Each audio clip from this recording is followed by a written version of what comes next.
정주용 비전 크리에이터 대표님과 함께 해보도록 할게요. 어서 오세요. 안녕하세요. 반갑습니다. 아유. 스튜디오를 들어오시는데 에너지가 확 이렇게 느껴졌어요. 왜 이렇게 기분이 좋아? 아니 텐션을 좀 올려야 될 거 아니에요. 올려야 되는 좋아요. 긍정하자는 거죠. 맞아요. 약간 이제 밝은 밖에서 마음. 대기하시는 동안에 느끼신 바가 좀 있었나 보네요. 아니 밝은 마음으로. 밝은 마음으로. 긍정해야 좋은 그렇죠. 일이 일어납니다. 밝은 마음 알겠습니다. 너무 제가 이제 사실은 이게 오전 그러니까 일부 때는 네. 제 센터장님 얘기를 받아 적으면서 여러분들한테 딜리버리도 해주고 뭐 이렇게 집중해서 했는데 네. 제가 2부 때는 그냥 이거 덮어버리겠습니다. 덮어버리고 그러세요. 주영 형이랑 그냥 같이 네. 얘기합시다. 제가 할게요. 아니 여러분 그냥 뭐 오케이 오늘 뭐 시장 빠졌어. 근데 매불쇼로 가는 거죠. 아니 그냥 그렇다고 해서 막 되게 엄청 처졌잖아 우리 일부 때. 좀 그리고 기분도 다 저도 솔직히 감이 이러니까. 그리고 이제 여러분들도 마찬가지로 물러가라 오미크론. 알겠습니다. 물러가라 오미크론. 타고 오미크론. 이런 오미크론은 컨셉. 물러가야 돼요. 글쎄 뭐 잘 모르겠습니다. 이제 그 댓글의 반응은 보지 않겠습니다. 제가 오늘 보지 않고 괜찮아요. 그냥 제가 좋아요. 혹시 너무 심각해지면 얘기해 주세요. 반응은 제가 보겠습니다. 너무 걱정하지 네. 마시고요. 나만 바라봐. 알겠습니다. 일단은 너무 에너지가 딱 느껴지는데 네. 우리 비전 크리에이터 대표님이신데 네. 회사 명도 지금 에너지가 딱 느껴지거든요. 그러게요. 제가 약간 네. 부분을 좀 착각하고 캄다운해서 네. 저희 회사는 이제 그 한국의 비상장 스타트업 이제 기업들의 네. 글로벌 비전을 이제 창조한다. 이래가지고 비전 크리에이터. 너무 멋진 일 하시는데요. 우리 연합인포맥스의 또 비전을 창조를 하러 왔습니다. 참조해 주실 수 있으세요? 좀 부탁 좀 드릴게요. 뿅. 네. 그 전에 저 이효석 아카데미부터 빨리 좀 이렇게 뿅뿅 해주세요. 네, 뭐 기상장 10만 명. 저 이거 어제 기준으로 저희 12만 명이에요. 이제. 와, 넘어갔네요. 넘어갔죠 이미. 축하드려요. 네네네. 출발. 그거는 그렇고 네. 저희 얘기는 좀 그 뒤로 하고 네. 오늘 좀 어떤 얘기 하실 거예요? 오늘 그러니까 저는 좀 약간 뚜껑을 좀 열자. 뚜껑을 어떤 박스를 좀 벗어난 생각을 하는 게 되게 중요하고요. 네. 그리고 시대의 흐름을 읽기 위해서 중요한 키워드 하나만 뭘까? 하나. 그렇죠, 하나. 아하. 데이터. 데이터예요? 데이터로 모든 걸 한번 좀 이렇게 풀어서 설명을. 잠깐만요. 근데 이게 데이터 얘기는 네. 진짜 많이 하잖아. 그렇죠. 근데 데이터 얘기로 뭔가 새로운 얘기를 하실 수 있을까요? 있어요. 제 버전은 좀 놀라울 걸. 그래? 자신 있습니까? 그러면은 저는 데이터 얘기하기 전에 워낙 한미중을 다 네, 보신다고 네, 해서 네. 미국 시장 이야기도 잠깐만 아, 하고 시장 가고 얘기. 싶거든요. 동학개미 분들이 네. 요즘에 미국을 굉장히 주시하고 있단 말이죠. 그렇죠. 미 시장에 대한 판단이나 평가 어떻게 지금 하세요? 이미 좀 약간 뜨겁다고 보고요. 그래서 오히려 저는 뭐 앞서 일부에서 말씀하신 것처럼 좀 억울한 한국 시장이 지금 오히려 볼만하다. 그러니까 항상 이렇게 시장이라는 거는 그 뜨거울 때는 좀 손을 띄고요. 손 져요. 그러니까 차가울 때 손을 대는 거예요. 그래서 좀 싹 하면서 좀 따뜻해질 때까지 기다리고. 그래서 저는 이제 메타버스에 대한 얘기를 한 그 6개월 전 6월 달쯤 얘기를 했어요. 그래서 로블록스, 유니티, 펄어비스 그래가지고 다 지금 뭐 2배, 3배 막 이렇게 올랐는데 지금 새로 메타버스를 본다? 그거는 지금 약간 뒷북스럽다. 오히려 펄어비스 주가가 왜 3배를 가야 되지? 약간 의심해야 돼요. 한 원본 정도는 지금 이게 그러니까 한 3분의 1 정도는 약간 버블스럽지 않나 이런 생각이 좀 드는 거고 그러니까 거꾸로 이제 한국의 뭐 삼성바이오로직스나 이런 것들은 되게 외면받고 있잖아요. 그러니까 오히려 그걸 보기 좋다. 외면받아가지고 이제 지금 투자자분들 중에서 이런 생각하시는 분이 있을 것 같아요. 외면받은 줄 알고 것 같아서 3개월 전부터 한국을 봤는데 계속 빠지더라. 맞아. 근데 뭐 세상에 물급필반이라고 이제 한도 없이 오르는 것도 없고 한도 없이 내려가는 것도 없기 때문에 지금은 이제 반대로 타신다는 거죠 지금. 그렇죠. 근데 차라리 한국이 날 것 같다. 한국의 바이오 산업은 참 한국의 미래의 좀 근간이고 역시나 바이오 산업도 임상 데이터 기반의 데이터 산업이에요. 그래서 DNA 분석이나 여러 가지 이제 이제 과학 기술이 발달할 때마다 계속 이제 바이오 산업도 좋아지기 때문에 한국의 미래가 좀 바이오에 있다고 저는 보고요 여전히. 그러면 국내 중에서도 이제 바이오 쪽을 좀 보시는 거네요. 네. 중국도 바이오. 중국도 바이오, 중국 전기차 바이오는 항상 좋다고 생각하고 지금 시진핑 뭐 공동부유 상황에서도 괜찮다. 근데 미국 같은 경우는 지금 뭐 빅테크나 뭐 메타버스나 뭐 해가지고 다 너무 되게 좋은데 네네. 엄청나게 좋은 게 다 좋다고 알잖아요. 그렇기 때문에 그쵸. 지금 뭐 새롭게 신규로 담기는 좀 그렇고 오히려 지금 좀 외면받고 있는 게 페이스북에서 사면 바꿔서 메타로 바꿨죠. 네. 사람들이 주커버그가 뻥치는지 안단 말이에요. 아직 이제 어떤 신뢰감이 없어요. 이 사면 변경한 거에 대해서. 근데 사실 그 라인 바이 라인으로 그 메타 플랫폼이 지향하는 바를 좀 믿어주고 오큘러스 퀘스트 그 VR 기기 퀘스트 2인데 해보셨어요? 아니요. 쩔어요. 이런 재밌어. 이런 멘트. 재밌어. 위험합니다. 쏙 빠져. 불안불안해요. 그런 표현은 뭡니까? 아니, 대표님이 이게, 아무튼 그 정도로 좋아요? 네, 2시간을 어지럽지가 않아. 3년 전에 VR 기기랑은 이게 어나더 레벨이에요. 네. 그래가지고 저도 한번 쓸어 놀러 가야 되겠다. 하고 막 하는데 몰입감이 되게 좋거든요. 근데 이게 메타 플랫폼이 추구하는 바는 이거를 단순히 게임이나 이런 걸로 하는 게 아니라 그 안에서 소셜 인터랙티브도 있고 막 뭐 회의도 하고 디자인 회의도 하고 하면 얼마나 이제 그 줌 회의보다 이렇게 좀 더 가깝잖아요. 같이 있는 거 같고. 그러니까 생태계를 만들겠다는 거죠. 네, 그 이미 만들어지고 있고 어떻게 보면 작년까지 팔렸던 게 한 100만 대 좀 넘었나는데 그 한 6개월 사이에 한 600만 대가 더 팔렸어요. 네. 지금 한창 또 팔고 있어요. 그러니까 얘네들이 이제 거의 뭐 1000만 대 가까이 되는 그쵸. 거네. 근데 이게 그냥 기하급수죠. 제이커브 만들고 있는 건데 이걸 만드니까 이 주커버그가 머리 써가지고 이제 이때 타이밍이구나. 제이커브 찍기 직전에 나는 이름을 바꿔야겠다. 이렇게 한 거로 저는 믿어주고 있는 거. 긍정적으로 창업가의 멘트를 그대로 받아들여주는 거고요. 근데 연초에도 사실은 젠슨 황 대표가 엔비디아 회장님께서 나와가지고 미래는 메타버스다 했을 때는 사람들이 별로 그렇게 감동받지 않았어요. 네. 근데 그때 사실 엔비디아 젠슨 황 대표의 그 연설을 그냥 마음으로 고지고대로 받아들였다고 하면은 지금 엔비디아 주가가 2배 반이 됐죠. 그러니까 이렇게 좀 앞서서 창업가를 내가 봤는데 한 10년 동안 별 문제가 없었고 말한 바를 언행일치를 하는 사람이다라고 하면은 언론이 뭐라고 했든 간에 뭐 헤드라인 뉴스에서 뭐 주가 떨어졌으니까 뭐 무슨 페이스북 사내 뭐 무슨 프라이버시 이슈 이런 것 때문에 이거 뭔가 이렇게 회심의 뭔가 네. 꼼수다 이렇게 보는 부정적인 시각을 나는 아니고 이 사람의 10년을 미래를 바라보고 하는 거라고 긍정 한번 해줘 보면은 그거에 대한 거 가지고 그 사람 또 검증하는 거죠. 근데 제가 과거에 보면은 젠슨 황이나 뭐 이런 주커버그나 이런 사람들은 좀 언행일치가 좀 되는 사람, 잭 도시도 마찬가지고. 그래서 저는 이제 창업가 개인 위주로 이렇게 좀 봐요.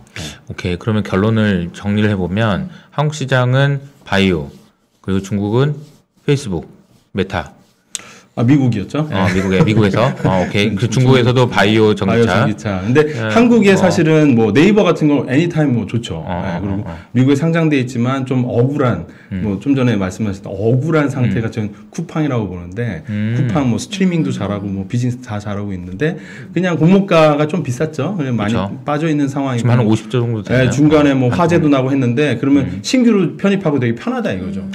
집에 가서 보면은 쿠팡에서 사시는 내역 보시면 엄청 계속 늘어날 거예요. 맞아. 오케이. 근데 억울한 것들은 결국에는 잘 될까요? 그러니까 전 기준을 두는 거죠. 창업가가 멀쩡한 사상이 좀 그냥 이렇게 언행일치가 좀 되는 사람이고 그리고 이 데이터로 계속 데이터가 축적이 되는 회사. 그러니까 테슬라도 마찬가지예요. 그러니까 물건을 팔면서 데이터가 입수가 되잖아요. 그 데이터가 축적이 돼서 그 데이터 무형자산, 그죠? 이거 무형자산, 데이터 무형자산. 링크하지 마시고요. 아니, 네네. 이 워딩을 이제 따온 거예요. 카피라이트. 네네네. 그리고 넷플릭스도 마찬가지거든요. 맞아요. 그 콘텐츠를 팔아 제끼면서 이게 사람들의 데이터가 들어온다 이거죠. 돈을 벌면서 데이터가 쌓여요. 네이버도 똑같고 쿠팡도 똑같죠. 근데 쿠팡은 그 버티컬한 거를 이제 다 했고 이제 수평적으로 가는 거죠. 그래서 스트리밍으로도 가고 딴 걸로 막 나가는 거죠. 제 생각엔 뭐 소도 키우고 우유도 짜고 뭐 의류도 생산하고 뭐 샴푸도 만들고 이미 지금 다 그렇게 가고 있거든요. 그렇죠. 그러니까 이게 영역이 엄청 커진다. 나중에 뭐 약국까지 갈 거다. 근데 이제 아마존이 약국하고 있거든요. 그러니까 쿠팡도 그 뒤를 따라갈 거다 이렇게 생각하고 있고요. 알겠습니다. 이게 보면은 이제 어떤 지금 현재 시점에서 어떤 게 좋아 보인다라는 얘기는 그냥 다 결론 내줘버린 것 같은데. 근데 사실은 이제 여러분들이 생각해야 되는 게 제가 지금 말씀드렸던 내용이 헤드라인 뉴스 찾아보면 거의 거꾸로예요. 그렇죠. 근데 헤드라인 뉴스 따라서 투자를 하시면은 항상 고점을 잡거나 아니면 폭락장에서 그냥 손절했는데 그 다음부터 올라가. 항상 이거 엇박자를 어떻게 보면 대중의 정박자대로 가면은 수익하고 이거 그 사이클은 거꾸로 가거든요. 그렇죠. 그러니까 이제 하워드 막스의 그 책에도 나오지만 항상 이제 대중이 헤드라인 뉴스에 나올 정도로 자극적인 내용은 거의 수익하고 상관이 없는 내용이 거꾸로 가야 되는 거죠. 그러니까 막 최악이다. 그러면 거꾸로 생각하는 거죠. 괜찮을 수도 있는데. 그러니까 계속해서 이제 하시는 말씀 들어보면 이미 뜨거워진 곳은 약간 네, 경계하고 네, 네, 의심해야 되고 약간 차갑다 싶은 데를 오히려 그때 관심 있게 보자라는 말씀이신 그래서 것 되게 같아요. 네. 분석도 중요하지만 뭐 재무 분석도 하고 사업 분석도 하고 뭐 시대 흐름에 대한 자기만의 어떤 원칙도 가져야 되는데 더 중요한 건 멘탈이에요. 사람이 이제 욕심 때문에 안 보이고 딱 헤드라인 뉴스 딱 보면 나도 거기에 편승 못하면 fear of missing out이라고 하잖아요. 놓치면 되게 억울할 것 같고 이러는데 원칙을 지켜가면서 분산 원칙이나 그리고 좀 6개월 후에 헤드라인을 지금 상황에서 산업 뉴스에서 찾아야 돼요. 그러니까 헤드라인 뉴스에 있는 거 말고 이제 신문 뒤에 보면은 산업 동향 좀 알려주세요. 노하우를. 어떻게 찾으세요? 이제 네. 헤드라인이 아니라 뒷장에 있죠. 뒷장에 세 번째, 네 번째 장을 보면은 산업 동향 대표이사가 뭐 이런 전략을 발표했다. 뭐 오큘러스 퀘스트 판매량이 뭐 전년도 대비 이만큼 늘었다. 근데 이거는 사실은 헤드라인에 절대 안 나와요. 그렇죠. 그죠? 여러분 그 헤드라인에 나온다고 보겠어요? 오큘러스 팔았으면 어쩌려고. 근데 사실은 페이스북의 메타 플랫폼에 관심이 있는 사람은 그 숫자가 눈에 들어오거든요. 근데 보통은 저는 뉴스를 그렇게 보진 않고 제가 검색을 하죠. 뭐냐면 페이스북이 메타를 간다고 했을 때 키 시그널을 뭐로 잡아야 되냐를 한 3개, 4개를 잡아 놓는 거죠. 네. 그러니까 이게 오큘러스 판매 대수.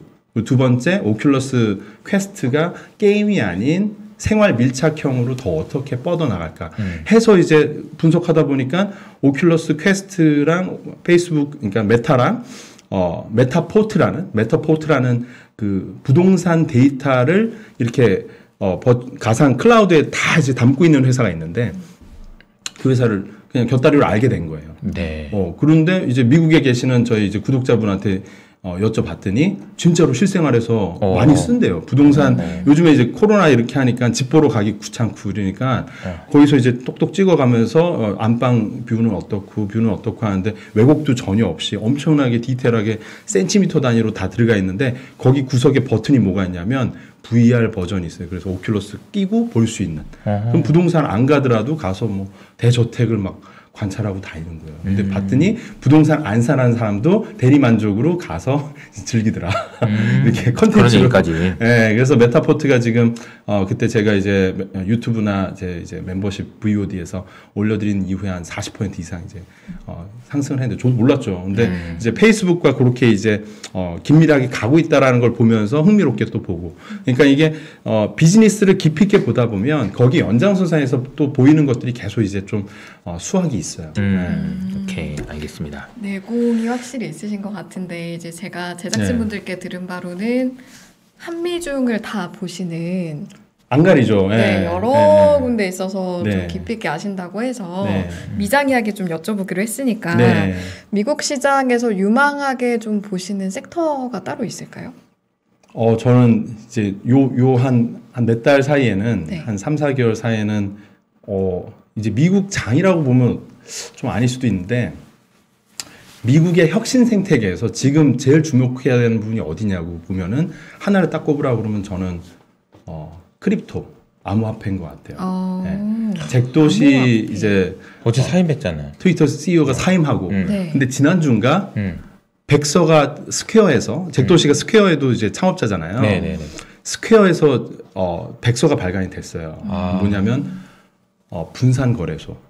그러니까 우리가 보통 알고 있는 업비트나 코인베이스나 엄청 크잖아요. 그렇죠. 이건 중앙화된 거래소고요. 이게 주인이 없고 이게 암호화폐 프로토콜 위에서 그냥 코인 대 코인이 이렇게 수합되는 방식으로 이루어지는 것을 분산 거래소라고 하거든요. 잠깐 조금 이제 들으시는 분이 이해 안 될 수 있어서 네. 그 중앙화된 거래소라는 거는 그러니까 업비트가 됐든 그렇죠. 기업이 뭐가 있는 됐든 거죠. 어떤 기업이 있어서 네, 네, 네. 그 기업 내에서 내가 너 이거 샀어? 그럼 내가 이거 보증을 매칭을 해주는 네. 건데 그거 없이 회사가 한다고요? 없는 거죠. 근데 사실 비트코인이 원래 그렇게 돼 있는 거잖아. 없잖아요. 그냥 트러스트리스라고 하는 거죠. 개념이 제일 중요한. 원래 처음부터가 탈중앙화잖아요. 피어-투피어 이렇게 트랜잭션이 자율적으로 가능하게 해주는 그 프로토콜을 비트코인이라고 하는 지금 거고. 한국말이랑 영어가 거의 50대 50으로 이제 형님 죄송한데요. 저기 이제 우리가 이제 우리끼리 얘기할 때는 그런 거는 이제 이호석 아카데미 나와서 그 수준으로 하시고 오늘 이제 이승희 아나운서의 눈높이 맞춰서 얘기할게요. 자 그러면 지금 여기 우리가 가야 되는 목표는 어디냐면 분산 거래소예요. 거기까지 가려면 거기서 나왔던 용어들을 좀 잠깐 설명해 주셔야 돼요. 트리플 악셀 점프를 해서 넘어가서 죄송하고 이제 기초부터 괜찮아요. 이제 비트코인 아시죠? 아시죠. 암호화폐도 이제 비트코인과 이제 알트코인 이렇게 두 개로 나뉘거든요. 알죠. 비트코인과 이제 the other one 그래서 다른 걸 이제 알트코인이라고. 알트코인의 대장주는 이더리움. 이더리움이고 좋아요. 비트코인 말고 이더리움인데 이게 어떻게 다르냐면 이 비트코인 처음 나왔을 때 정말 혁신적이었던 거는 중개자가 없어도 돼 이거예요. 중개자가 없어도 너 빠져 이런 거잖아. 중개자가 없는 세상이 있었냐 이거예요. 한 10,000년 동안 우리 신석기 혁명 이후로 내가 뭐 확인 안 해봤지만 사람들은 기본적으로 제3자 안 믿거든요. 그렇기 때문에 중개자는 항상 껴야 돼. 거강 보증서줘. 우리 한데 옆에서 네가 책임져라. 뭐 이렇게 믿었지? 그치. 제일 큰 중개자가 누구예요? 정부죠. 그러니까 기본적으로 비트코인을 이렇게 막 믿는 사람들은 무정부주의자. 근데 이 무정부주의자들이 이제 활기를 치고 다니는데 미국 정부가 이걸 또 서포트를 해주네. 지금 그런 상황이에요. 네네. 그러니까 한국에는 비트코인 어떻게 보면 이거 ETF 펀드 없죠. 미국엔 있죠. 한국에 업비트 아직 상장 안 했죠. 미국엔 코인베이스 상장했죠. 그리고 한국엔 비상장으로 이렇게 막 투자하고 암호화폐만 투자하는 펀드들이 뭐 한두 개 이렇게 있는데 미국엔 지금 엄청 많아요. 그러니까 지금 잭도시도 사임하는 타이밍이 그 분산거래소 백서가 나오면서 사임 바로 일주일 상간으로 했는데 근데 이게 요즘에 뭐 NFT 이런 거 많잖아요. 되게 친숙하죠, NFT. 많이 들어봤죠. NFT 대부분 거래가 이더리움 위에서 이루어져요. 그렇죠. 대부분 이더리움은 비트코인 위에서는 어려운 게 비트코인은 프로그래머블 하지 않아요. 그러니까 프로그램을 그 위에다 얹을 수가 없어요. 그냥 A에서 B 나는 이호석 이호석 매니지스트 이호석님께 보낸다. 1비트가 좀 길어요. 알았어요. 이승희 아나운서는 1비트코인 보냈다. 이 거래는 이제 확증을 할 수 있는데 무슨 비가 오면 줬다가 뺐고 막 이런 어떤 함수를 못 걸어요. 조건은 못 걸어요. 근데 이더리움은 그게 가능하거든요. 그 조건이 많아지다 보면 그게 어플리케이션이 되는 거고 그래서 그 중에 하나의 용도가 NFT, Non-Fungible Token 해서 이제 뭐 예술품이나 디지털 컬렉터블을 이제 거래할 수 있는 그런 플랫폼을 만들어줘서 3, 4년 전에 사실은 저 테헤란 로바닥에 엄청나게 많은 ICO가 있었단 말이죠. 토큰 파리들 되게 많았거든요. 그런데 진짜 99%는 다 뻥이었죠. 그런데 그때 항상 외쳤던 게 뭐냐면 실생활에 쓰일 수 있는 블록체인을 만들어야 된다. 암호화폐가 진짜 실생활에 쓰여야 된다 했는데 이 NFT가 그 중에 하나가 된 거고 막 NBA 구단이나 막 온 세상이 다 쓰고 있단 말이죠. 이게 올 한 해에만 한 20배 이렇게 트랜잭션이 많아졌어요. 근데 거의 한 뭐 30조 가까이 되더라고요. 네. 그런데 여러분 NFT보다 더 거대한 변화는 사실은 금융이 말이에요. 금융 전반이 이 중개자가 싹 사라지는 분산형 방식의 금융이 된다라고 하면 이게 단순히 거래가 아니라 돈을 꿔주는 거, 그 은행 이제 예대만 은행 간의 뭐 거래든 그 금융 거래가 금융 거래, 돈 꿔주는 거, P2P 대출이 될 수도 있고 아니면 투자, 헤지 펀드 이런 것들이 헤지 펀드 매니저가 없는 헤지 펀드가 있을 수 있다고 상상을 해보셨어요? 그게 지금 존재해요 미국에. 뉴메라이라는 그 프로젝트에 가서 보면은 그 좋은 아이디어를 가지고 거기다가 자기의 그 헤지 펀드 운용 알고리즘을 거기다가 올려요. 그런데 그거는 그 사람이 올렸는지는 자기만 아는 거고 똑같아요. 그 월렛하고. 그러니까 내 비트코인 월렛은 내 월렛이라는 건 나만 알지. 내가 이거 소유주라는 거 얘기 안 하면 익명성이 보장되잖아요. 그렇죠. 똑같아요. 헤지펀드 매니저가 자기 익명성을 보장한 상태에서 자기 아이디어를 올려놓고 그게 수익률이 올라가면 거기서 리워드를 자동으로 받아가는 토큰을 받아가는 그런 방식으로 헤지펀드가 운용이 지금 몇 년째 되고 있어요. 이거 이제 분산 방식이라는 거예요. 그러니까 기업이 주체가 아니라 이 전체 어떻게 보면 커뮤니티죠. 이 커뮤니티에 참여한 사람들이 참여에 대한 대가를 페어하게 받아가는 그런 시스템이 되는 거고. 네. 오케이. 근데 여기서 잠깐만 제가 질문 하나만 드릴게요. 네, 잠시만요. 네. 정리를 먼저 해야 돼요. 네. 저희가 이 이야기가 나온 이유는 미국 시장에서 어떤 섹터를 유망하게 보느냐에 네. 대한 질문에 대한 답변을 하다가 여기까지 흘러왔다라는 맞아요. 점을 저희가 네. 인지를 하고 내시면 오케이. 네. 근데 이게 제가 질문은 뭐냐면은 비트코인의 탈중앙화라는 정신을 통해서 이렇게 여기서 나왔는데 미국이 그걸 서포팅 해준다. 그러니까 그 황당한 거 아니에요? 이거는 이제 많은 사람들이 이제 생각할 때, 네. 야 미국이 장난 안 돼. 미국은 달러야. 네. 이 달러를 패권을 안 돼. 그랬는데 지금 말씀하신 대로 지금 뭔가 하나 둘 셋 계속 열어주고 있잖아요. 이게 클루들이 나오잖아요. 작년 페이팔부터 네. 시작해서 지금 뭐 코인베이스 스테이블 코인 나오고 이거 뭐야? ETF 승인해주고. 왜 그런 것 같아요? 이거는 이제 왜 그런지 모른다는 가정이 아니요. 왜 그런 것 같아요? 저는 똑같이 설명할게요. 원칙 하나로. 이 데이터는 이 시대의 석유다. 그 석유를 선점을 하는 나라가 패권을 장악하겠죠. 암호화폐를 한 2, 3년 좀 이렇게 한번 때려잡아 보려고 쥐잡듯이 한번 해보려고 했는데 익명성이라는 측면에서 이거는 컨트롤 못하는 거야. 손 놓은 거예요. 그냥 내가 컨트롤할 수 없다고 하면은 그러면 내가 이 헤게모니라도 장악하자. 요거를 선회한 것 같아요. 한 3년 전에는 엄청 때려잡으려고 노력했어요. 그러니까 2017년에 17년, 미국에서 18년. 2017년, 스탠스가 18년에 강했죠. 완전히 강했고 그렇죠. 절대 안 된다는 스탠스였는데 뭔가 모르게 작년 말부터 확 변했고 맞아요. 그 변화가 우리가 체감할 수 있는 변화였는데 그렇죠. 그러니까 정재용 대표님이 얘기해 준 게 되게 딱 제가 머리를 맞은 것 같은 게 그게 데이터 때문이다. 왜냐하면 그거를 열어줘야 미국 내에서 미국 내에 있는 많은 기업들이 데이터를 더 빨리 흡수할 수 있고 그걸 통해서 4차 산업혁명이 됐든 어떤 세상의 변화에서 주도권을 줄 수 있을 것 같다라는 생각인 거죠. 근데 여러분이 딱 좀 생각을 하셔야 되는 거는 분산이라는 단어예요. 분산. 분산. 모든 거 경제가 이제 그걸 좀 더 브로드한 아이디어에서는 이제 암호화폐 기반으로 돌아가는 경제는 다 분산 경제예요. 맞아요. decentralized. 그러니까 중심이 없다는 얘기는 뭐냐면 이제 주인이 없는 거예요. 주인이 없지만은 희한하게 돌아가는 거예요. 그러니까 예를 들어서 지금 성수동에 테라 프로젝트가 있어요. 세계 탑 14등이에요. 토큰 시가총액이 20 몇 조예요. 오늘도 10몇 % 올라서 제가 기분이 좋은 건데. 어쨌든 저는 지난 몇 개월 동안 공개적으로 기분이 좋아 보이시더라고요. 네. 그런데 그게 어떻게 운영이 되냐. 정말 많은 거기 코딩이 이루어지고 있는데 그 안에 직원은 50명도 안 돼요. 근데 오히려 앞으로 아마도 50명보다 덜 필요할 것 같아요. 생태계는 더 커지는데. 왜 그럴까? 어떤 방식으로 이루어지냐면 테라 프로젝트가 커지니까 토큰 가격 올라가죠. 토큰을 리워드를 그 깃허브나 이런 데다가 함수 값으로 걸어버리는 거예요. 이거 포상금 같은 거예요. 딱 걸어놓으면은 내가 열심히 위키피디아 같이 좋은 아이디어를 가지고 새로운 코딩을 짜가지고 이렇게 탁 올려놨어. 그러면은 전문가들이 와가지고 여기 그 커뮤니티에도 이제 왕고참들이 있을 거 아니에요. 그런 사람한테 한 10명이 무더기로 와서 이거를 찬성이라고 눌러주는 순간 얘는 채택이 되는 거예요. 얘 옛날에 우리 그 네이버에 지식인 생각하면 돼요. 맞아요. 뭐가 질문 올라오면 어떤 질문을 물어왔어? 막 답변 달았어. 근데 요거 맞는 말인 것 같아서 찍어주면 올라가잖아요. 그런 것처럼. 그럼 돈이 떨어지는 거야. 그럼 돈이 떨어져. 거기서 돈이 떨어지는 게 다른 거네. 이게 뭐냐면 여기서는 어떤 뭔가 어려운 문제를 이제 풀어볼래? 그래가지고 지금 푼 사람들이 올라오면 그래 이게 맞았다. 그러면 돈을 주는 거예요.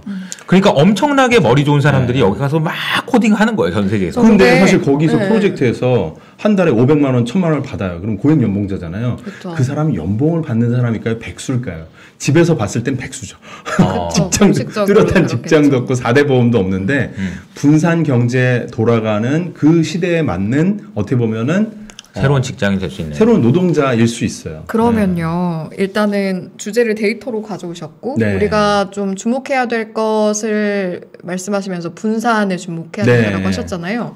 이걸 일반 개인 투자자가 투자 아이디어와 접목시키려면 어떻게 좀 풀어나가야 되는 거예요? 암호화폐를 하셔야죠. 결국 그렇게 되는 거예요? 암호화폐를 해라? 분산 투자, 비트코인, 이더리움 한 6개, 7개 암호화폐 종목을 코인마켓캡에서 한 20등 안에 드는 거에서 똑같아요. 우량주 똑같이 비트코인, 이더리움 되게 우량주라 이거죠. 네, 이렇게 해서 한 뭐 백서를 다 읽어봐야 돼요. 근데 네네. 백서를 다 읽어보고. 자, 그러니까 그 정 대표님이 처음부터 이제 얘기해준 거 딱 정리해 보잖아요. 이런 네네. 거예요. 우리나라에서는 바이오가 좋아 보인다. 아까 제가 얘기했잖아. 미국에서는 메타. 이거 끝이야 이제 그 주식 시장에서는 그 지금 아까부터 얘기한 거 지금 크립토 커런시에 관련된 얘기한 거예요. 그러니까요. 근데 그거 투자하는 방법은 뭐냐? 그럼 그거 관련해서 그런 회사를 할 거냐? 그게 아니고 아예 그냥 암호화폐 시장으로 투자해라 이거예요. 들어가 버려라. 그 수혜주 이런 게 없고 그냥 경제 방식이 그냥 기존에 되게 큰 거예요. 그러니까 이게 진짜 이거는 20년, 50년 개념이 아니라 수백 년의 처음이에요. 네, 되게 거대한 트랜스폼이고 근데 사실 인터넷 처음 나왔을 때도 그런 거잖아요. 인터넷 버블 터지기 전에도 그러니까 막 사람들이 기대감이 엄청 한껏 이제 들떴었죠. 네. 근데 이게 그 비트코인에서는 2017년도, 18년도 그때 엄청 열풍이 있었고 그때 많이 올랐다가 한번 3분의 1 토막 나고 네. 그러고 나서 지금은 되게 반반이고 안 보는 사람 계속 안 본단 말이죠. 근데 실제 현상이 일어나고 있는 건 지금 일어나고 있어요. 그러니까 똑같이 인터넷도 인터넷 버블 터지고 나서 그 다음부터 한 십몇 년 동안 쭉 점진적으로 현상이 벌어졌잖아요. 근데 지금이 그렇다는 거죠. 그 2018년도 버블 한번 터지고 그 다음에 지금 한 3년 지나니까 제대로 된 어떤 변화가 일어나고 그 잭도시도 그래서 여기다가 올인을 하는 거고 뭐 일론 머스크도 어떤 사람들은 그래서 그런 얘기하는 거를 되게 좀 기행이라고 생각을 하는데 그게 네. 아니라 일론 머스크는 좀 약간 뭐 도치코인 이런 건 저도 약간 동의는 안 되는데 잭도시 정도 하면 이제 좀 이렇게 우리가 이해할 수 있는 이제 뭐 19금 이하예요. 이제 그 일론 머스크 하는 이제 크립토에 대한 얘기는 저도 이해가 안 가거든요. 근데 뭐 아크 인베스트의 그 캐시 우드나 잭도시 회장이 하는 얘기는 되게 어떻게 보면은 합리적인 얘기예요. 그러니까 이 파이낸스 금융의 어떤 근간이 탈중앙화로 결국엔 갈 거다. 왜? 더 좋으니까. 수수료 있는 게 좋아, 없는 게 좋아. 없는 게 좋잖아요. 자율적으로 돌아가는 게 좋아. 누가 맨날 연준에서 이거 풀까 말까 뭐 알 수 없잖아요. 근데 자율적으로 되는 게 좋죠. 예. 그래서 지금 세계 많은 사람들이 과거에 그렇죠. 기억나세요? 비트코인 막 변동성 있으니까 이거 화폐가 아니다. 어떤 게 나왔게요? 스테이블 코인 나왔어요. 가치의 변동성이 없는 1달러에 딱 패깅이 되는 그게 나왔어요. 그래서 어떤 스테이블 토큰은 1달러를 갖고 담보를 걸고 이제 하는 게 있고 한국의 테라 같은 경우는 알고리즘 방식으로 이렇게 발행되고 소각되고 이러면서 1달러에 이제 딱 추정을 하는데 1달러에 추정을 하다 보니까 결국은 비트코인으로 돈 번 사람들이 1달러로 바꾸지 않고 스테이블 코인으로 바꾸는 현상이 나타나는 거예요. 네. 그러면은 이 암호화폐에서 도는 돈이 원래 옛날에는 밖으로 법정화폐로 바뀌면서 유출이 됐었는데 요즘에는 흘러나오지 않는 거예요. 흘러나오지 않고 오히려 거기에 예치가 되고 있어서 그 예치되는 금액을 영어로 뭐라고 하냐면 total value locked라고 해서 락업이 돼 있는 밸류가 점점 늘어난다. 그래서 이것도 락업이 돼 있는 게 뭐예요? 예치가 된 거죠. 걔는 그 돈은 메타버스 공간에서 안 나오는 거야. 예치. 세상으로. 네, 네. 예치라고 한 순간 이제 알았는데. 뭐 은행 예금 네네네. 잔고 많아지는 네네네. 것처럼 네네. 늘어나는데 이게 지금 뭐 그 솔라나 위에서 돌아가는 게 한 16조 오늘 기준으로 네. 테라 위에서 돌아가는 게 한 14조가 돼요. 그러니까 이게 연초만 해도 1조가 안 됐어요. 막 2억 불, 3억 불 했는데 이게 수십 배로 늘어난 거고 그러니까 이제 그 가격들도 6배, 8배 막 이렇게 늘어난 건데 근데 사람들이 이거 이제 버블이라고 얘기하지만 이거 3년 전에 버블 대비해선 이건 지금 여기에 예치되는 금액이 막 수십 배로 늘어나니까 값이 올라가고 요거는 네. 약간 건전해 보인다. 그리고 본격적인 어떤 현상이 이제부터 좀 시작이 되는 것 같다 이런 생각이 들고요. 네. 알겠습니다. 형님 제가 이제 좀 정리를 하면 이제 승희가 옆에서 안절부절 못하고 있어요. 이거 암호화폐 이거 얘기를 이렇게 많이 해도 되나? 이런 생각도 하고 있고, 생각도 들고, 또 이게 뭐냐면, 아니, 근데 제가 이제, 저도 이제 좀 약간 너무 급진적이야. 이게 지금 나오는 게, 뭐 전복할 것 같고, 막 혁명 일어날 것 같고, 막 이게 지금 이런 얘기들이거든요. 어떻게 보면. 들으시는 분들은 어떻게 얘기할지 모르겠지만, 저는 그렇게 알고 있고, 이미. 그런 얘기를 하고 계신 건데, 사실 이제 저는 이제 그렇습니다. 이게 만약에 지금 뭐 암호화폐에 대해서 오늘 처음 들으신 분이라면 이 방송을, 그리고 또 이걸 어떻게 해야 될지도 모르는 분들이라면 너무 딴 세상 얘기일 것 같아요. 그리고 이제 사실은 제가 이제 그분들을 직접 많이 알기도 하고 얘기를 들어보면 그분들은 이미 정말 딴 세상에서 많은 엄청난 일들을 지금 벌이고 있어요. 실제로도. 그러니까, 그분들이 그리는 세상은 완전 그 스케일이 달라요, 지금. 근데 약간 현실로 돌아와서 지금 이제 이분들한테 만약에 투자를 하신다고 하면 현실적으로 어떻게 해야 하는 게 맞는지. 그러니까 이제 다시 말하면. 사실은 지금 올해 메타버스에 NFT까지 연결되는 것까지 이해를 하셨다고 하면. 그렇죠. NFT가 암호화폐예요. 암호화폐 위에서 돌아가는. 그렇죠. non-fungible 그 토큰이잖아요. 맞아요. 그러니까 NFT는 억셉트하면서 암호화폐를 억셉트 안 한다? 말이 안 되는 거죠. 왜냐하면 NFT 자체가 대부분 이더리움 위에서 올라가서 이제. 근데 이 생각도 한번 해볼 필요는 있는 것 같아요. 왜 NFT는 인정하면서 암호화폐는 인정 안 하냐? 그러니까 그게 3년 전에 폭락하고 하니까 이게 그 트라우마 때문에도 있고 제 생각에는 NFT는 인정하는 이유는 눈에 보이니까 그런 거예요. 그러니까 거래가 되는 게 눈에 보이는 그림이라도 있잖아. 700억이라서 말도 안 된다고 하지만 그림이라도 있잖아. 암호화폐는 안 보이니까 그런 거 같아. 뭐 모르겠고 그냥 막연히 싫은 거 아닐까? 그래서 아까 말씀드린 그런 지표는 충분히 의미가 있다. 락업돼 있는 그 밸류가 늘어나는 거. 그쪽 세상으로 돈이 들어간다. 그건 그 현금적인 가치를 무시할 수 없다 이거죠. 뭐 가격은 뭐 언제든지 저기 휴지 쪽이 될 수 있다라고 얘기하는 거엔 좀 저도 일견 동의할 수 있는데, 근데 예치된 금액은 거기에 그대로 있는 현금이거든요. 맞아요. 그러니까 그런 거는 어느 정도 봐줘야 된다. 그리고 이 거래가 많아져요. 그리고 거래가 많아지고 하여튼 그래서 제일 중요한 거는 분산 경제가 앞으로 한 10년에 걸쳐서 우리 생활 전반을 막 바꿔놓을 거예요. 근데 이 분산 경제가 어디에서 제일 강한 영향력이 있을 것 같냐. 다시 돌아서 또 메타버스예요. 그래서 메타버스와 이 암호화폐가 하나로 만나고 제 입장에서 보면 그냥 다 데이터로 돌아가는 생태계고, 레디 플레이어 원 그 스티븐 스필버그가 그린 그림 그 영화 그냥 3회독해서 보시면은 그게 그렇게 나타나고 있는. 맞아요. 그러면요, 전 이 시점에서 궁금해지는 게 지금 비상장 벤처 그게 제 업이죠. 업이시잖아요. 제 암호화폐가 업이 아닙니다. 그러니까요. 그러면 결국에는 비전이 있어 보이는 비상장 벤처 스타트업을 이제 찾고 거기에 관심이 많으신 건데 찾는 어떤 기준점이 있으실까요? 그래서 이걸 공부하는 거예요. 그러니까 미국 주식, 중국 주식, 한국 주식, 상장 주식을 이해를 해야 이 상장 주식하고 비상장 주식 사실 경계가 되게 모호한 거거든요. 비상장 주식이 갑자기 확 잘 되면 상장이 뚝 돼버리거든요. 그러니까 빨리 이 싹을 봐야 되니까. 그러면 연장선상에 있는 겁니까? 그렇죠. 같은 맥락에서 왜 보는 거고. 어떤 면에서 그런 거예요? 같은 기업이니까. 그 비상장사 예를 들어서 뭐 A라는 비상장사가 그 뭐 웨어러블 기기를 만들어요. 헬스케어. 근데 미국의 상장사가 이렇게 있어요. 예를 들면 미국에 인슐렛이 있고 한국에 이오플로우가 있어요. 저 이오플로우 상장 전에 투자를 했었거든요. 근데 그때 투자할 때 인슐렛을 공부를 했어요. 공부한다 생각하고 인슐렛 주식을 샀죠. 막 올라가더라고요. 그러니까 비상장 여기 투자할 때도 확신이 더 생기는 거죠. 아, 이게 현상이 되는구나. 미국에서 좀 메인스트림으로 가는구나. 그러면 이오플로우도 한 몇 년의 격차를 두고 세컨드 어떻게 보면 패스트 팔로워로 좀 할 수도 있겠구나 이런 생각하면서 투자를 한 거죠. 그러면 사실은 주식 투자를 할 때도 물론 지금까지 앞에서 줄곧 말씀하신 건 암호화폐 투자였지만 우리 주식 투자하신 시청자분들도 많으니까요. 주식 투자도 결국에는 될 것 같은 그런데 아직은 밝은 느낌이 아니지만 금방 밝아질 수 있을 것 같은 기업을 찾는 그 여정이잖아요. 아무 데서나 하면 안 되고 데이터를 기준으로. 아, 그래요? 데이터를 기준으로 보시는 거예요? 그 기준점을 좀 풀어주시면 저희도 고르는 데 도움이 될 것 같아요. 다시 돌아서 얘기하면은 그거죠. 그냥 어떤 매출이 발생하면서 다시 돌아서 잠깐 렉 걸리시는 렉이 걸렸죠. 테슬라가 제일 쉬운 예예요. 그러니까 그리고 구글도 사실 똑같고 뭐 아마존도 마찬가지고 다 이제 물건을 팔고 매출이 들어오면서 데이터를 상납을 하시는 거예요. 그러니까 네이버 많이 쓰시죠? 하루에 몇 번 쓰세요, 네이버를? 셀 수 없이 들어가는 것 같은데요. 근데 3년 전에 네이버를 쓸 때랑 지금이랑 어때요? 전 비슷해요, 개인적으로. 그래요? 네.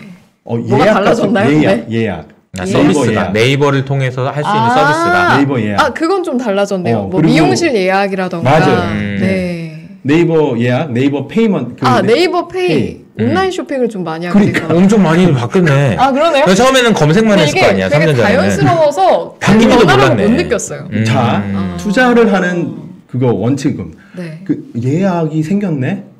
시가총액 한 20% 올라가요. 네. 페이가 생겼네? 또 주가가 한 상한가 칠 수 있어요. 네네네. 상거래를 옛날에 안 했는데 네이버에서 하게 되네? 따블라는 거예요, 이거는. 네이버에서 지금 내가 소설을 하고 웹툰을 보고 있네? 근데 미국 애들도 이걸 본대? 네. 뭐, 일본, 남미 애들도 본대? 이러면서 이제 막 확장이 되는 거예요. 나는 안 하는데 제페토를 하는 애들, 봤더니 제페토 또 네이버 거래? 막 하면서 막 생태계가 커지는 거죠. 그러니까 3년 전, 5년 전 대비하면 네이버는 완전 지금 뭐, 이렇게 뭐. 근데 기준이 데이터라고 하셨잖아요. 그러면은 많이 보게 되는 그런 시청 횟수나 이제 이런 거를 데이터로 보자란 말씀이신 거예요? 쇼핑 횟수가 늘어나는 클릭 수치를 보자. 터치하는 그 데이터를 보자. 터치할 때마다 데이터를 계속 상납하는 거예요. 인간 상납기. 그런 식으로. 우리 스스로에 대한 데이터가 상납이 되는 거야. IoT라고 하죠. 인터넷 오브 띵스잖아요. IoT. 우리는 인터넷 오브 휴먼이에요. 그래서 우리는 그 스마트폰을 통해서 계속 데이터를 갖다 바치고 있는 거예요. 이거 하잖아. 우리가 저기 그 커피숍이나 음식점 가서 QR코드 딱 찍잖아요. 그 얘기는 뭐냐면은 내가 어디 돌아다니는지를 네이버랑 카카오한테 다 그 데이터를 다 주고 있다는 얘기예요. 그래서 어디서 뭐 먹었니? 이거 다 주고 있다. 이제 6년 전에 스마트폰을 코끼리 사기에서 그 얘기를 했던 건데 뭐냐면 데이터가 축적이 되면은 처음에는 이제 그 클라우드에서 우리의 선호를 좀 맞추죠. 넌 3개월 후에 이걸 좋아할 것 같아? 이게 기저귀가 떨어졌으니까 이거 살 것 같아? 애가 크면은, 처음에 기저귀 소형 쓰던 애가 한 좀 있으면 대형을 쓸 거 아니에요. 그러다 보면 나중엔 또, 그게 보이죠, 다. 또 이거 다 떨어진 것 같은데 이거 사야 될 때가 온 것 같아, 이런 거. 그러면 결론을 내보면 우리가 자연스럽게 데이터를 상납하게 되는 그런 기업들을 주시해서 골라서 투자를 하면 될 것 같다? 그래서 다시 돌아서 데이터는 이 시대의 석유다 다시 설명드리면 석유는 파면은 고갈이 되죠. 그렇죠. 데이터는 파도 계속 나오죠. 파도 더 좋아지는. 왜냐하면 나에 대한 정보를 아마 쿠팡이나 네이버가 저의 선호를 저보다 더 잘 알아요. 그래서 희한하게 이럴 때 있죠. 나는 별로 관심 없는데 탁 추천해 줬는데 그냥 벌써 이제 장바구니에 기분 안 좋을 때도 있어요. 약간 어떻게 알았지? 그냥 한 번 클릭했을 뿐인데 이게 내 선호더라고. 두 번 클릭하면 나도 모르게 내 무의식 속에 있었네. 약간 이런 것들이 놀라우잖아요. 근데 넷플릭스도 무의식을 터치해요, 진짜로. 그러니까 이제는 소비를 조장하게 되고 너는 이걸 좋아할 걸 이러는 거예요. 근데, 알고리즘에. 근데 쿠팡 들어가서 보면은 거기 댓글이 막 2,000개 달려 있고 평점이 높으면 어떻게 돼요? 그냥 좋은 제품인가 보다 하고 들어가는데 제조원 가면 누군지 알아요? 쿠팡이에요. 자기 제품 프라이빗 라벨링으로 해서 쿠팡이란 거 싹 빼버리고 근데 뭔가 이 제품은 랜덤하게 걸렸는데 좋은 제품이야. 이런 건데 자기 거예요. 근데 우리가 마트 가면은 이마트 PB 제품 하면은 뭔가 좀 안 가게 되잖아요. 딱 PB 제품이라고 돼 있으니까. 근데 알고리즘을 추천하는 순간 뭔가 이렇게 머리가 깨끗해지면서 이건 상단에 노출돼 있고 뭔가 내가 사야 될 것 같고 그러니까 이게 아마존이나 쿠팡이나 성장한 그런 방정식이 똑같은데 이게 다 이제 뻗어져 나가고 근데 다시 돌아서 근데 이 모든 플랫폼 비즈니스가 지금은 많이 이제 머초해졌고 이제 플랫폼에서 주인이 없어지는 세상이 오면 어떻게 된다? 그런 분산 경제가 되고 암호화폐가 되는 거예요. 그러니까 지금 이게 경계가 없는 거예요. 경계가 지금. 없는 거예요. 사실은 지금 주식하는 사람, 암호화폐 하는 사람 이렇게 나눠져 있잖아요. 그 자체가 박스 안에 갇혀 있는 닫힌 마음이라는 거죠. 열난 마음. 오늘 정말 열린 Open 마음으로. your heart. 열린 마음으로. 텐션 좀 올리고 들지 말고 말이야. 부끄러워. 왜요? 아니 뭐 오픈이 하트야. 6개월 1년 후에 가서 생각을 하고 있어야지 상상력이 여러분한테 돈을 벌어주는 거지. 오늘 기준으로 헤드라인 뉴스 보고 투자하고 있으면 맨날 뒷북이라고요. 야, 근데 형님이 오늘 이게 텐션을 업하라고 하는 이유를 알겠어. 이렇게 얘기하지 않으면 사실은 이제 보시는 분들도 맞아요. 뭐야 무슨 얘기야 이랬을 텐데 이거 굉장히 그냥 강하게 얘기해 주시는 거거든요. 그리고 강한 임팩트를 주고 이 방송을 보신 분들이 6개월 전에 맞아 정 대표가 그랬는데 진짜 그 말을 들을 거랬네. 정말로 제 채널 가서 6개월 전 거 보시면 메타버스, 크립토 그때 있어요. 요즘에 그런 얘기 별로 안 해요. 요즘에 무슨 얘기 하세요? 요즘에는 한국 바이오, 삼성 바이오 괜찮은 것 같다. 그러니까 이게 계속 연결이 다 돼 있는 거예요. 차가운 거에 주목하고 뜨거운 거 경계하고 그리고 데이터 봤으면 좋겠고 연장성상에서 뭐 분산 경제라든가 이런 거. 그러니까 지금 사실 6개월 전에 메타버스 포트폴리오는 몇 배가 됐으니까 그럼 원본을 챙기는 거예요. 이럴 때. 그쵸. 많이 올랐으니까 몇 배가 됐으면 원본 챙겨도 여전히 몇 배가 남아 있잖아요. 크립토도 마찬가지입니다. 6배, 8배 올랐단 말이에요. 그러면 후딱 가서 원금을 일단 챙겨야지. 그러면 나머지는 뭔가 보너스 느낌이잖아요. 그냥 냅둬도 돼. 나중에 반토막 나더라도 가슴이 안 아파요. 원금을 챙겼으니까 나는. 그럼 그 원금 가지고 뭘 하냐? 지금 차가운 걸 건드린 거예요. 거꾸로 가기. 그런데요. 그래야 돈을 벌어요. 차갑고 뜨거운 이야기 저희가 하고 있잖아요. 이거는 약간 저희가 이야기하던 것에서 좀 동떨어진 이야기이긴 한데 한국 시장, 미국 시장 요즘에 약간 온도 차이가 크다 이런 이야기 많이 하잖아요. 워낙 지금 한국, 미국, 중국 다 보시니까 한국이랑 미국은 왜 이렇게 온도 차가 클까요? 그냥 미국이 되게 좋은 나라죠, 솔직히. 그냥 정말 단순하게. 다 가진 나라고. 근데 혁신을 계속하니까. 그래서 메타포트 같은 회사도 가서 한번 들여다보세요. 와, 좋다. 그리고 그러니까 미국 시장을 계속 봐야 되는 이유는 정말 혁신이에요. 그래서 잭도시도 진짜로 보시라니까요. 이 사람이 하는 말이 그리고 메타 아까 말씀드렸던 그 주커버그도 마찬가지고 그 미국의 뭐 본인이 좋아하시는 젠슨 황도 마찬가지고 미국 기업 중에서 좋아하는 창업가를 한 10명을 꼽으세요. 그러고 나서 3년 동안 그 사람이 하는 말을 추적을 해. 교장 선생님 말씀이다. 적어. 말씀, 오늘의 말씀. 받아 적어요. 그거를 흘려듣지 말라는 얘기예요. 자기가 투자하고 좋아하는 회사를 왜 흘려들어? 그거를 따박따박, 저 손글씨로 적어요. 손글씨로 적고, 안 외워지면은 외워요. 그래서, 봤다. 그분이 말씀하신 게 이거지. 왜냐하면 내가 내 돈을 정말 나의 소중한 돈을 맡겨주고 그 사람이 키워주고 있잖아요. 내가 국밥집에 투자를 했단 말이에요. 국밥집 진짜 원조 할머니란 말이야. 그분의 손맛이 없어지면 안 되잖아요. 그러니까, 그리고 기본적으로 자본주의 사회에서 이 기업이라는 건 독재예요. 그러니까 이 창업주의 이 아이디어와 DNA가 그냥 기업에 쫙 퍼지는 거예요. 그래서 현대 사람, 삼성 사람, SK 사람들이 다르잖아요. 블러드가 다르잖아요. 똑같아요. 그 엔비디아나 넷플릭스 서로 달라요. 구글 사람들 좀 이렇게 나이스하게 하고 넷플릭스는 진짜 독종이거든요. 그래서 하여튼 무섭지. 무섭게 하는 거예요. 형이 이제 사람 얘기 나왔으니까 그 얘기 잠깐 좀 해주시면 더 좋을 것 같은 게 이제 대표님이 얘기해 주시는 여러 가지 얘기 중에 저는 제일 인사이트풀한 얘기가 사람 보고 투자라는 거거든요. 물론이에요. 근데 이게 그 얘기가 뭔 얘기예요? 그러니까 좀 얘기 좀 해주세요. 왜냐면 그게 되게 이제 들으시는 분들 입장에서는 어닝을 보라던데, 실적을 보라던데, 막 이런 밸류에이션을 봐야 되는데 사람을 보라는 얘기는 또 당연히 봐야죠. 근데 사람을 보라? 나도 이제 물론 이거는 이것도 봐야 되는데 결혼한다고 생각해요. 그러면 결혼한다. 남자 이제 배우자를 만나는데 그 사람의 신용도도 보긴 봐야겠죠. 그렇죠. 숫자로 나타내는 게. 근데 그 사람의 말과 행동 언행일치 안 되고 이런 게 더 중요한 거 아니야? 돈이 좀 없더라도. 그 사람이 뭔가 에너지가 있고 막 뭔가 저 사람 역량이 있고 능력이 있어. 끈기가 있고. 그래서 지금 채무가 한 2천만 원 있지만 내가 꺼줘서라도 할 수 있을 것 같아. 뭐 이런 느낌 있잖아요. 사람 볼 때는 꼭 그렇게 보잖아요. 그죠?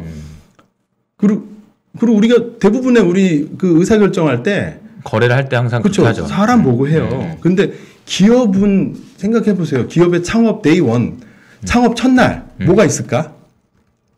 돈이 많으면 그건 재벌 2세고 창업 첫날에는 이제 사람만 있죠. 이제 앞으로 걱정거리가 있고 사람밖에 없어. 꿈이 있지. 꿈이 있죠. 꿈이 사람 머릿속에 아이디어가 있죠. 아이디어가 있고. 그 사람이 그러니까 그 아마존 제프 베조스 99년도 영상 이런 거 저는 반복 청취하는 거예요. 아마존 투자하기 전에.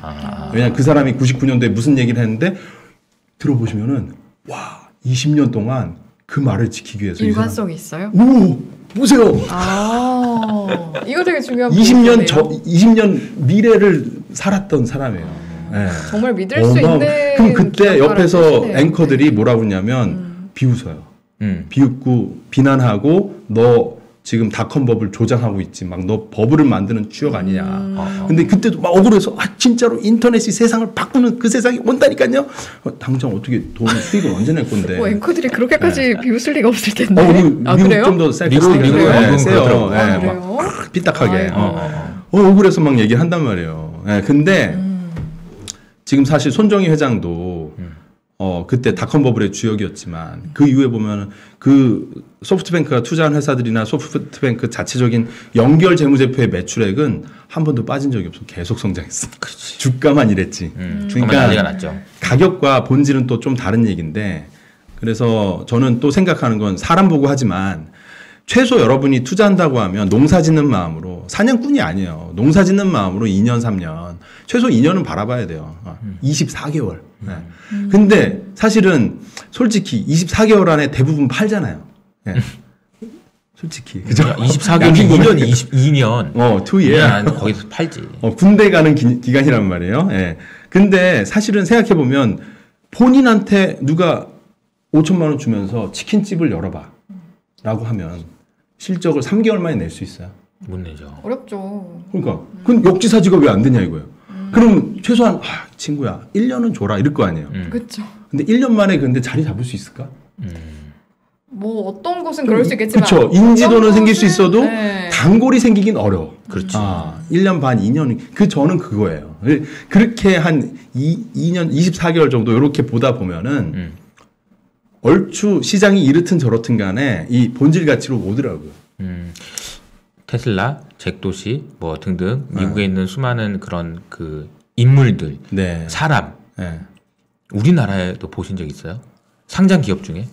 네이버 이혜진 의장님 하고 뭐 그 회사의 좀 DNA가 저는 좀 그래도 남다른 것 같아요. 괜찮은 것 같고 뭐 갑질이든 뭐든 뭐 나쁜 얘기도 있겠지만 그래도 그냥 총점을 좀 내놓으면 그래도 되게 괜찮다. 우리나라 그리고 저는 뭐 쿠팡도 되게 완벽주의가 좀 있는 것 같아요. 뭐 안 좋게 보시는 분도 있겠지만 저는 되게 그런 측면에서 긍정론자이기 때문에. 근데 저는 지배구조 이상하고 막 이런 거 되게 싫어하거든요. 그래서 우리나라 대기업은 싹 투자를 안 해요. 근데 그래요? 삼성바이오는 약간 또 다른 것 같아서 그거는 또 좋게 보고. 애정이 있으신가 보네. 네?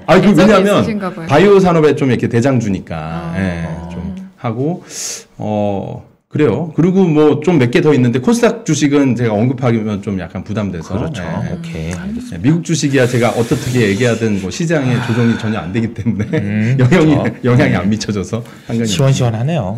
그죠? 너무 좋은 것 같아요. 그리고 제가 사실은 오늘 방송을 오면서 좀 걱정했거든. 왜냐면 시장이 너무 많이 빠지기도 하고 기운도 없고 저도 그냥 좀 차분해지고 자꾸. 저도 그랬어요. 네, 근데 이제 얘기 들으면 완전 빨려 들어가서 잘 들었네요. 믿음이 부족한 거예요. 홀린데 스스로에 대한 믿음. 스스로에 대한 약간 믿음. 지금 아니 나는 그냥 하시면 잘하실 것 같지 그게 않아요? 그런 게 아니고 저는 제가 이제 걱정이 됐던 거는 사실 저도 개인적으로는 뭐 큰 문제 없거든요. 그러니까. 뭐 저도 지금 암호자산이 제가 저도 이제 제 채널에서 말씀드리지만 제가 강조해서 말씀드린 건 암호자산하고 그리고 테슬라 두 개밖에 없어요. 그래가지고 이제 저는 상관없는데 그냥 보시는 분들이 그래서 이제 좀 그런 거죠. 근데 오히려 차라리 그냥 이런 얘기를 속편하게 탁 터놓고 그래서 오픈 마인드 강조드리고 싶은 거는 투자자분들 개인마다 자기만의 가설을 가지고 있어라. 자기만의 가설. 자기만의 가설이 있어야 돼요. 종목에 대한 가설, 산업에 대한 가설, 거시경제에 대한 가설은 잘 모르겠어요. 그거 안 맞기 때문에. 근데 사실 산업에 대한 가설은 맞출 수 있잖아요. 뭐 사람들이 디지털 트랜스포메이션이 의료 영역에서도 생길 거다.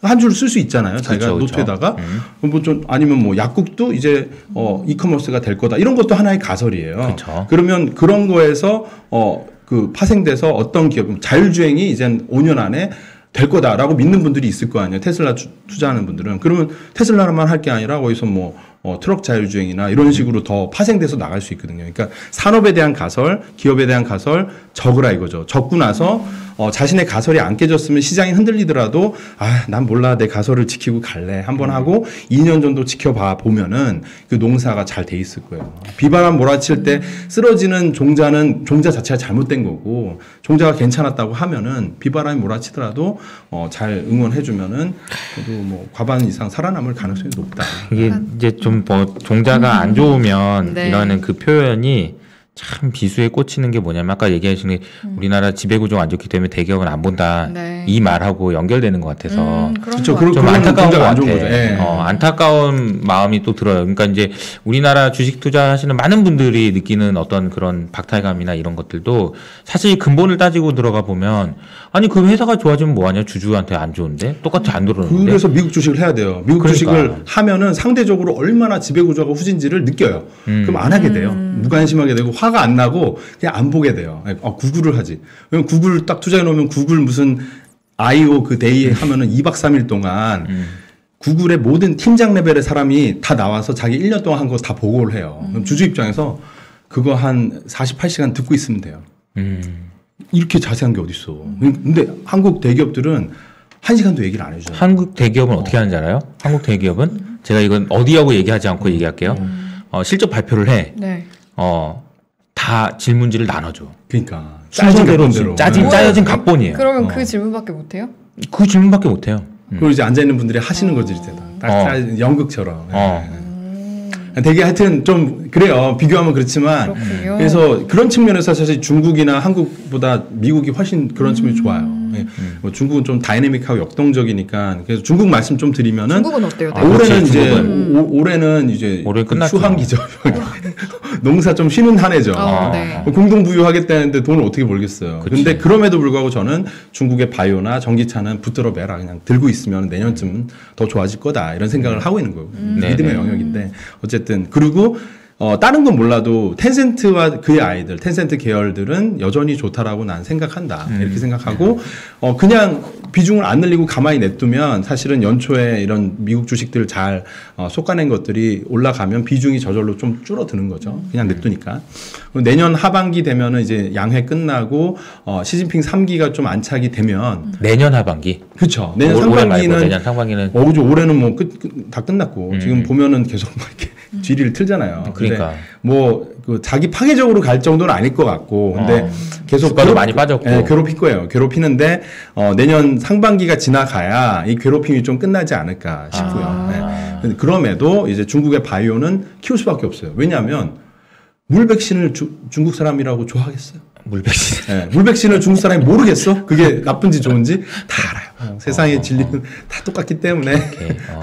그래서 키워야 된다. 그걸 키울 수밖에 없어요. 옛날에 이제 중국이 막 반도체 살린다고 그래서 디램은 못 따라왔지만 뭐 일부 좀 그쵸. 약간 그 저퀄리티의 반도체 산업은 좀 따라왔잖아요. 그런 것처럼 중국이 그런 분야를 좀 계속 앞으로 육성하지 않을까. 안보의 영역이니까. 저는 이제 중국이라는 나라를 꼭 봐야 된다고 하는 건 뭐냐면 그래도 미워도 다시 한번 미워도 이제 GDP 성장률은 미국보다 훨씬 빠르고 2등이 1등을 추격하는 그 형세는 깨지진 않았다. 근데 올해는 좀 특별히 안 좋은 한 해였던 거는 좀 정치적인 이슈가 컸고 예측할 수는 없었는데 뭐 그렇다고 울고 있으면 안 되니까 저는 이제 연초에 뭐 암호화폐도 보고 메타버스도 보고 했는데 지금은 이제 좀 뜨거우니까 네. 약간 시선을 좀 더 차가운 쪽으로 돌리고 네.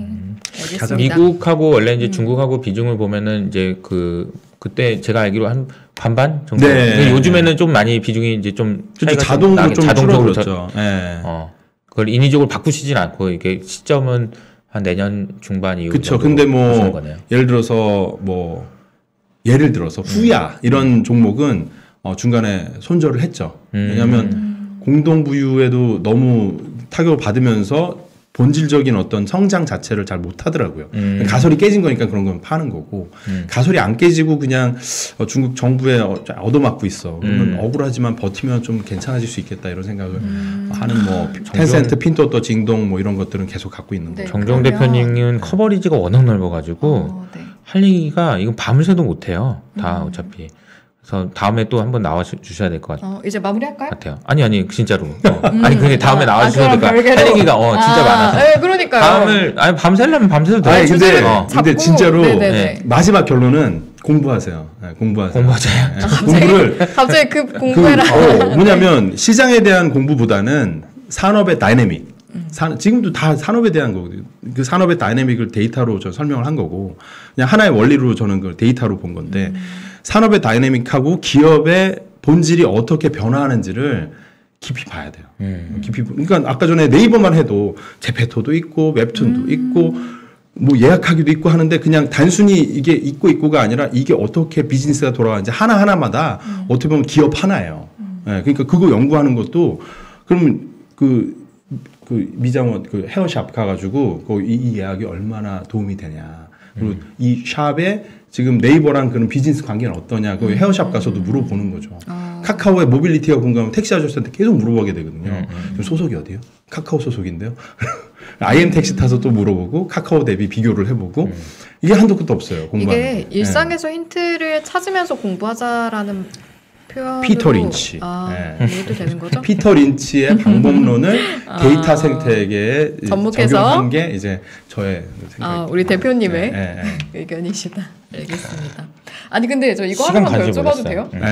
2년 가지고 있다가 좀 2년은 가지고 있다 팔자 그러셨잖아요. 그러면은 팔자는 아니고 그때 보자는 거죠. 그때 보자? 잘 자라고 있으면은 이게 지금 100년 고목이 될 수도 있는 거잖아요. 그거는 어떻게 판단하세요? 100년 고목이 될지 아니면 얘가 조금 자라다가 이제 지금이다. 좋은 포인트예요. 그러니까 그때 가서 내가 원래 세워놨던 가설이 깨졌는가.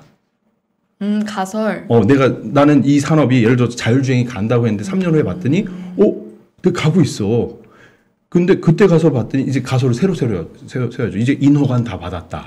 가설 세우는 훈련을 잘해야겠네요. 아까 그렇죠. 종자도 중요하다 그러셨잖아요. 맞아요. 그러니까 그 결국은 이제 미래에 대한 전망이 그 메가 트렌드잖아요. 그러니까 뭐 자율주행이 난 온다고 생각했는데 사람들 안 믿고 있으면 이러면 이제 초과 수익을 얻을 수 있다라는 거죠. 남들은 안 믿는데 나는 믿었는데 세상이 그렇게 가면. 네.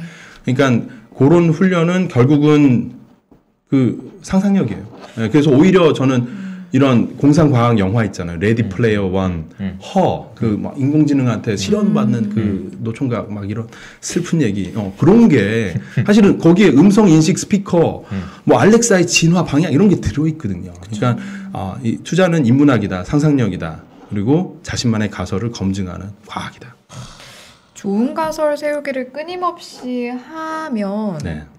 성장은 무조건 할 수 있겠다. 투자의 어떤 눈은 뜨이겠다라는 생각은 개인적으로 드네요. 네, 가설을 세우는 거를 생각을 해보면 그 가설을 세우는 거 아까 한 줄이라고 얘기했는데 그 한 줄을 쓰는 것 자체가 이게 보통 어려운 일이 아니죠. 사실.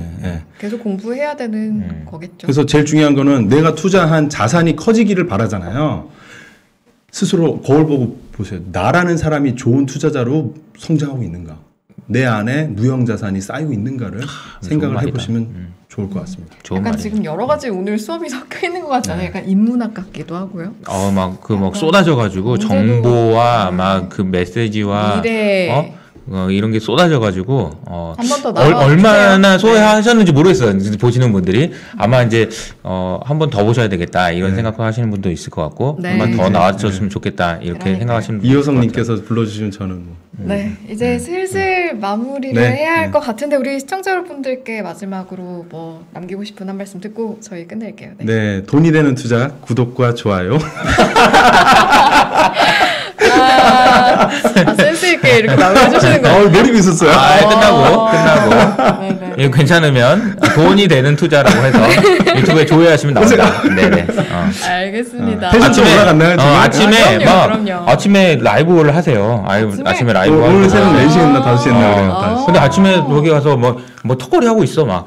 진짜요? 기타도 쳐요. 기타도 쳐요? 진짜 막 재밌어 보면. 아니 근데 엄청. 두 분은 인연이 저는 기가 다 만났지. 형님을 아시는 분은 옛날 이제 페이스북 처음 생겼을 때였으니까 거의 한 6년 전 그때쯤 만나서 계속 어떻게 살고 있는지 서로. 워낙 글을 너무 잘 쓰시고 그래서 저도 팬이었고. 그리고 이제 제가 이제 이직을 하고 싶은데 어떻게 생각하세요? 고민도 상담도 많이 해주시고. 정말요? 네. 풍부지를 했죠. 불을 붙였죠. 최근에 또 대화도 많이 나누셨겠네요. 그럼요. 무슨 얘기한지는 알고 있었는데. 분께서 거의 직장생 안 된다 나와라 이제.